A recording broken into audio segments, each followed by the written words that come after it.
ایک صاحب آئے اور ان سے کہا کہ ہمارے لیے دعا کر دیں، غالباً حضرت رابعہ سے کہا کیا دعا کروں؟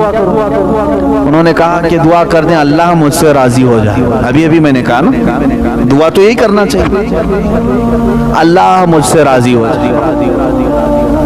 تو بھڑک گئی، کہا یہ دعا کروا رہے ہو مجھ سے اللہ تجھ سے راضی ہو جائے؟ میں دعا تو کروں گی لیکن پہلے یہ بتا کیا تو بھی اللہ سے راضی ہے؟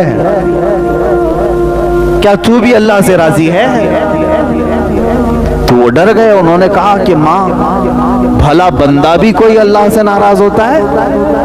کون ہے وہ؟ کس کی مجال ہے، کس کی جرت ہے کہ وہ اللہ سے ناراض ہے؟ انہوں نے کہا لاکھوں بندے ہیں۔ کہا کیسے؟ کہا یہ ناراضگی کی علامت نہیں ہے کہ جب وہ موسم گرمی کا دیتا ہے تو کہتے ہائے کیسی گرمی ہے، برداشت سے باہر ہو گئی، جبکہ وہ مولا کہہ رہا ہے میں کسی کو اس کی طاقت سے زیادہ کوئی چیز ڈالتا نہیں۔ اگر تم اس کی یہ تمام قدرت سے راضی ہوتے تو اس کے موسموں کی شکایت نہیں کرتے۔ ایک بزرگ چلتے پھرتے راستے میں انہوں نے صرف اتنا کہہ دیا تھا، بارش آ رہی تھی، ارے یہ کیسے بے موسم کی بارش آئی؟ کبھی ہوتا ہے گرمیوں کے دنوں میں بارش آئی، غیب سے انہیں ندا آئی کہ اے بندے کیا اب تو فیصلہ کرے گا کہ بارش کب ہونا چاہیے اور کب نہیں ہونا چاہیے؟ وہ اتنا روئے کہ تقریباً 40 سال تک انہوں نے اپنا چہرہ آسمان کی طرف نہیں کیا۔ حقیقت میں میرے عزیزو آج اللہ کی رضا ہم چاہ تو رہے لیکن کبھی ہم نے یہ سوچا میں بھی اس کے ہر چیز سے راضی ہوں؟ وہ بندہ راضی ہے جو اس کی دی ہوئے انعامات پر بھی خوش ہے اور اس کے دی ہوئے مصیبتوں پر بھی خوش ہے، لیکن یہاں ہوتا نہیں ہے، بندہ مصیبتوں پر ناشکری کرتا ہے اور انعامات پر اسے بھول جاتا ہے۔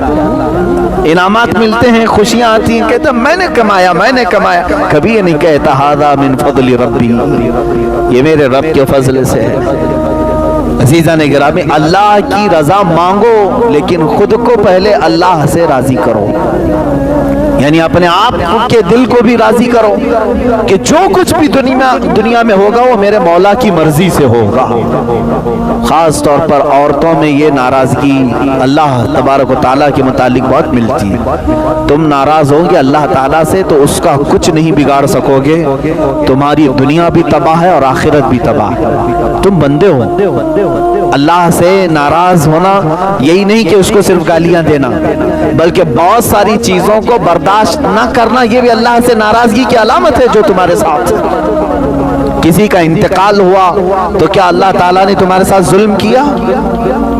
تمہارے گھر میں کسی کی موت ہو گئی تو کیا اللہ کا ظلم ہے یہ؟ معاذ اللہ رب العالمین۔ لیکن کچھ لوگوں کی زبانوں سے یہ جملے نکل جاتے ہیں، کم سے کم اس گھر پر تو رحم کرنا چاہیے تھا، اس گھر پر تو رحم کرنا چاہیے۔ ایک بات یاد رکھیں، وہ قادر مطلق ہے، اس کے ہر فیصلے میں کوئی نہ کوئی حکمت ضرور ہے۔ وہ کس کی موت کب لکھا ہے جبھی ہوتی ہے۔ یہاں تک کہ فرشتوں میں سے بھی مقرب فرشتوں کو بھی یہ اختیار نہیں ہے کہ اس کے دیے ہوئے وقت سے ایک آن پہلے یا بعد کو ٹال سکیں یا پہل کر سکیں۔ وہ اللہ رب العزت کی حکمتوں میں سے بندے مومن کو یہ چاہیے کہ ہر کام پر اس سے راضی رہے، اس کے بعد اس کی رضا کا سوال کرے۔ بات صحیح ہے؟ پہلے خود راضی ہو اللہ کے ہر حکمت سے اور اس کے بعد سوال کرے اے اللہ تو بھی مجھ سے راضی ہو جا، تب بات دونوں برابر کہلائے گی۔ تم تو ناراض ہو اس سے، تم اس کے بہت سارے کاموں سے اپنی رضا ظاہر نہیں کرتے ہو اور پھر اس سے دعا یہ کرتے ہو کہ اللہ تو مجھ سے راضی ہو جا۔ رب تبارک و تعالیٰ اگر یہ فرماتے کہ اے بندے کیا تو بھی راضی ہے اپنی زندگی میں؟ ہاں تو کہہ دو کہ زبان سے، لیکن عمل تمہاری شکایت کر رہا ہوگا۔ بیماریوں میں میں سب کو بتا دیتا ہوں، اچھائیوں میں کسی کو نہیں بولتا۔ دکان 100 دن چلایا، 99 دن فائدہ رہا، ایک دن نقصان ہوا، وہ نقصان کے دن کئی لوگوں کو شکایت تو کر دے گا، فائدہ جتنے دن ہوا تھا وہ سب کو نہیں بتائے گا۔